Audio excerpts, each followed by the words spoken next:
Сәлем достар, қалайсыздар? Бүгін мен жақсы көңіл күймен бастайын деп отырмын.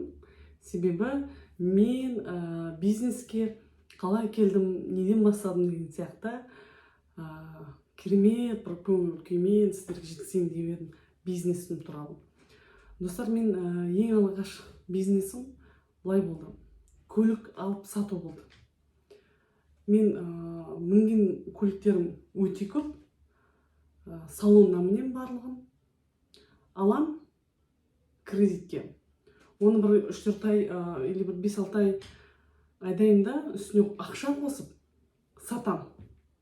Мен солай ең алғашқы бизнесім көлік алып сату болды. Бұл жағдайларда енді түрлі ситуациялар болды. Бірақ дәл осы көлікті алып сатумен айналысқан кезде былай айтамыз ғой, бизнесте қол жүрген адам деп.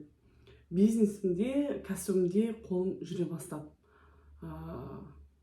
Ең алғашқы көлігім, ұмытпасам, салоннан болды, Nexia көлігі болды, одан кейін BMW болды, одан кейін Sportage болды, одан кейін Accent болды, одан кейін тағы 3-4 машинасын ұмытып қалып тұрмын.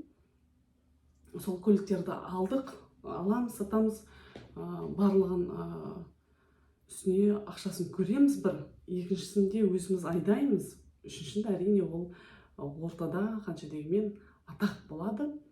Бизнесте білесіздер ғой, адамға ол керемет дух береді, адамға керемет күш береді. Кәсіп саласындағы жеткен жетістіктерің жақсы болса. Содан келе негізі мен бизнесті жалғыз өзім жасаған жоқпын. Мен бөтен адамдармен де жасаған жоқпын. Мен отбасындағы бауырларыммен бірге бизнес жасадым. Бәрін өте алдын ала керемет жақсы жоспармен мен орындап алатынмын. Жақсы жоспарды мықты қылып мен тактиканы қойып алатынмын. Сол уақытта, мысалы, қараңыз, мен деген сол уақыттарда бір 20 жас болу керек, 20 жастан сәл ғана асқан болу керек. Сол уақытта, мысалы, менде жақсы пенсионный жоқ, табыс жоқ. Мысалы, атамнан табыс беріп отқан жоқ, өзімнен кейінгілердің бәрі кішкентай болды. Енді соның бәрі Алланың арқасы ғой. Қараңызшы, мен мықты мақсат қойдым, мықты мақсат қойдым да, соны жетпейінше мен артқа ешқашан қайтпадым. Бір күн былай ситуация болды. Мен енді бизнестен тыс мұғалімде болып жұмыс жасадым, 10 жылдан аса, военкоматтарда олар жасадым. Просто енді сіздерге тек қана бизнес саласындағы ақпарат айтамын деген алдында бір уәдем болды. Жалпы YouTube каналым сондай тактикасы, тақырыбы сондай болатын болды.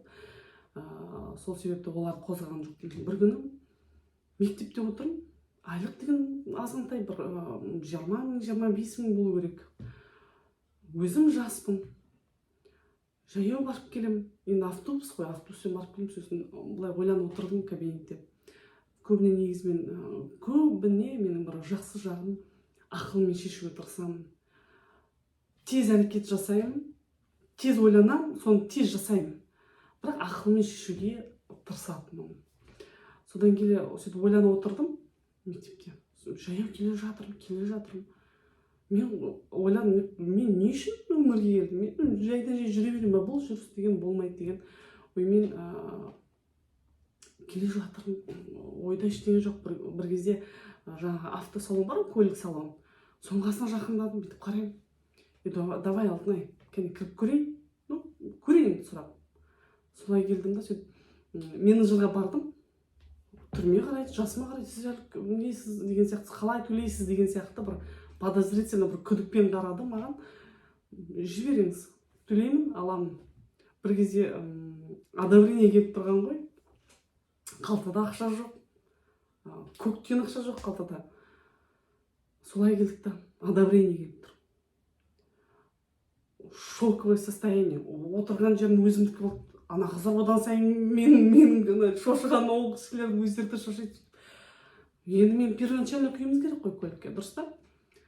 Айда келді, сосын ойландым, былай ойландым. Кімнен ақша сұрайсың? Кімде ондай ақша болады? Сол менің первоначально құйғаным 200-300 мың бекен. 400-ге жақын со шама ақша болды. Енді ол уақытта өте көп ақша ол анамның адамда бола бермейді. Ойланып келдім, қатты ойландым. Содан давай онда денежный ақшалай кредит сұрайын дедім да, ақшалай кредит сұрадым. Ол да одобрение берді бір кезде. Маған енді ойланып келіңіз деп жіберді ғой. Ініме хабарластым, үйдегілерге хабарластым. Солай одобрение келіп тұр, көлік алып жатырмыз деген сияқты. Бардым да банкке барып, жаңағы первоначальный ақшасы бар ғой, денежный ақшаны алып алдым да, көлікке келіп первоначальныйға құйдым. Сөйтіп көлік алып бастадым. Ол көлікті де айдадық, көрдік, міндік. Енді әрине новый машина менің ең алғашқы айдаған көлігім механика болды. Білесіздер ғой, механика қанша деме автоматқа жетпейді, сәл қиындау болады. Солай айдадық, енді түрлі ситуациялар болды. Енді ол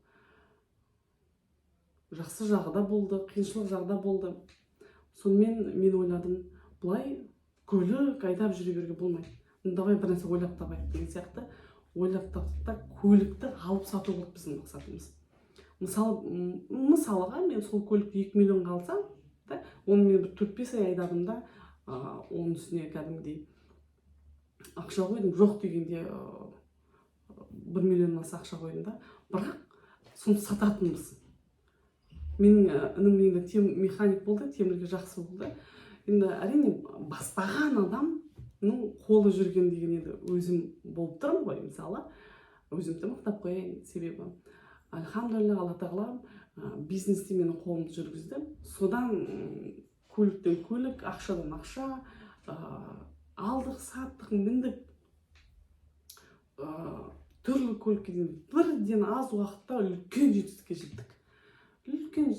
жеттік. Көліктерді мысалы осы жақтан алдық та басқа жақтан келіп алатын сондай нелер болды, жағдайлар болды.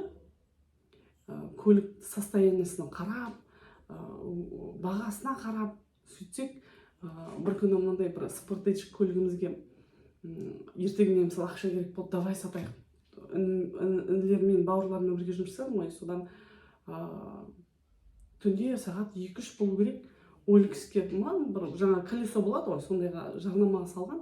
Дәл сол уақытта Қарағандының бір орысы хабарласып, ойда жоқтап шоковый состояниеда болды да, себебі біздің кәдімгі қымбат баға қойып тастағанбыз оны. Енді Алла тағала бізге беріп тұр да несібені. Оның үстіне мақсат сондай болды. Мен мынандай көлік сатамын, мынандай ақша табамын, таппай қоймаймын деген сияқты сондай қатты бір мақсат болды. Айта кетейін, осы мақсат мені кез келген тығырықтан, кез келген қиыншылықтан осы мақсат мені жігерлендіріп алып шықты. Түсіндіре алдым деген ойдамын. Енді кеттік, жаңағы Қарағанды астанадан Қарағанды жақ болу керек, үлкен кісі. Енді орыс, ол кісіге бизнес саласындағы бір енді қасқыр деуге болады. Сол кісі түнде сразу хабарласқан, ертесіне келді да сразу ештеңе қараған жоқ, саудаласы да алып кетті. Біз шок. Біз сенбейміз, енді ол үстіне жақсы маржа қойып тастағанбыз ол көліктің үстіне. Сол кісі, үлкен кісі келді да Қарағандыға алып кетті. Азғантай уақыттың ішінде бір үлкен бір есте қалатын бір ситуацияны айтып отырмын. Қараңыз, сол кісінің бір сөзі, ініміз екеуміз де есімізді алып қойған, ол кісі енді айтып отырмын, бизнес саласында жүрген қасқыр деп. Сол кісі айтады, бизнесте никогда біреуді лақтырмаң деп. Қазір бар ғой жастар, бизнесте бірге жүрек лақтырып кете салады, ұнамады ма айнып кете салады. Сен біреуге не істедің, ол обратно сен өзіңе келеді. Бизнестегі ең мықты заңды өзіңе соны бекітіп ал деп айтып кетті бізге. Ешқашан біреуді алдауға болмайды бизнесте, біреуді лақтырып кетуге болмайды бизнесте. Сол тактикамен жүріңдер деп бізге енді былай айтқанда күшті мотивация, былай айтқанда күшті батасы деп ойлаймын. Себебі біздің ана құлшынысымызды көрді ма, білмеймін, біздің эмоциямызды көрді ма, бізге таң қалды. Керемет жастар деген сияқты бір сондай таң қалысымен қарады. Даже көлікті де артық қараған жоқ, артық ештеңесін де қараған жоқ. Тіпті пачк ақшаны беріп те сразу ары қарай сатып алып кетті. Көрдіңіздер ме достар, мен барлық кәсіпті түбінде кредитпен бастадым. Жоғарғы білімім жетеді, бар оқығанбыз, оқи бергенбіз, оның бәрі түбінде кредитпен. Біреулер айтады ғой, кредит алмаңдар, ойбай құрсын, оның үстіне неше пайыз қосып береді, құрсын, керек емес, ол қарыз деп. Мен түсінемін, әрине, қарыз, ол кредит. Бірақ адамда жауапкершілік болса, соны аламын, соны төлеймін, сол ақшаның үстінен мен пайда көремін деген мықты мақсаты болса, мықты жігер, мотивациясы болатын болса, кез келген қарыздан құтылуға болады. Мен тағы айтамын, қарыздан, кредиттен қорықпаңыздар. Әрине, алып жаңағы айфон алып жаңағы қыдырып қаңғып жүруге емес, жаңағы той садақаға емес. Алыңыздар, бизнеске алыңыздар, білімге алыңыздар. Бірақ жауапкершілік болу керек. Мен ары қарай осыны төлеймін. Осы алған ақшаның үстін мен көбейтіп өзіме ақша тауып аламын деген сияқты. Бізде сондай болды. Біз кредитке алдық, бірақ сол біреудің банктың ақшасынан біз үстіне пайда көрдік. Сол банктың үстінен, банктың алған ақшаның үстінен біз керемет жетістіктерге жеттік, армандарымызға жеттік. Сол үшін, достар, қарыздан қорықпаңыздар, бизнестен қорықпаңыздар, өзіңізге ұнаған бизнес қараңыздар. Мақсат мықты болу керек, мотивация мықты болу керек. Жай ғана алға сізді сүйрейтін осындай бір керемет күштер болу керек. Әрине, бірден көпшілігіңіз енді қиын болуы мүмкін. Ешқандай қорқыныш болмау керек.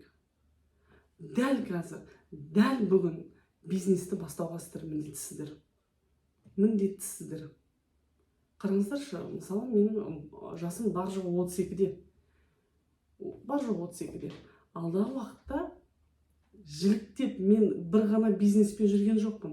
Мен тек қана бүгінгі видеомда қандай бизнестен бастадым, қалай болды деген сияқты, дәл осы видеоны тек қана көліктегі бизнесіме арнадым.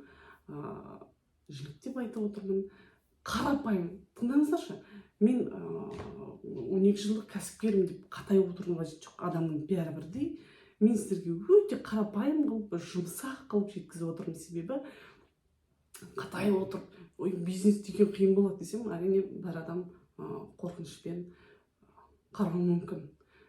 Көпшілікте бар қорқыныш бар, бизнес деген ойбай қиын, бизнес деген қарыз кіріп кетесің, бизнесте қиыншылықтар болады деп. Әрине бар, барлық жерде қиыншылық бар. Сіз бизнеспен айналыспасаңыз да, бұлай қиыншылық болмауы мүмкін емес. Сондықтан сіздерге тағы да мотивация болсын, алға. Түсінікті ма? Білім алуды тоқтатпаңыз. Мен дәл осы айтып отырмын ғой, бір 20 жастағы, 20-дан сәл ғана асқан, менен кейін бауырларым тіпті құттай, вообще уақ бәрі құттай жастары. Бізге, мысалы, маған ешкім жол көрсетіп, ешкім маған жіліктеп осылай қарапайым қылып, жақсылап жеткізіп, маған мотивация беріп, ондай жоқ. Оны даже бар ғой, мен сол уақыттарда, қазір енді керемет қой, ютубтар жақсы дамыған, осындай мотивациялық заттарды қарамайды екенбіз.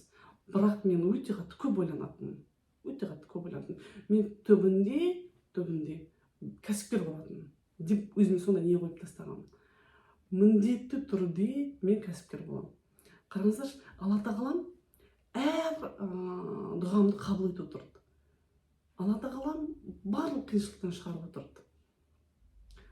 Түсіндік қой, достар. Сол үшін дәл қазірден кәсіпке келіңіз, қорқып жүрсеңіз қорықпаңыз. Қандай нишадан бастағыңыз келмей қандай нишадан бастайтыныңызды білмей жүрсіз ба, ойланыңыз, интернетті ақтарыңыз, жаңағы кәсіпкерлердің несін қараңыз, өзіңіз қолыңызда не келеді, соны жаймен бастаңыз. Түсіндір алдым ғой.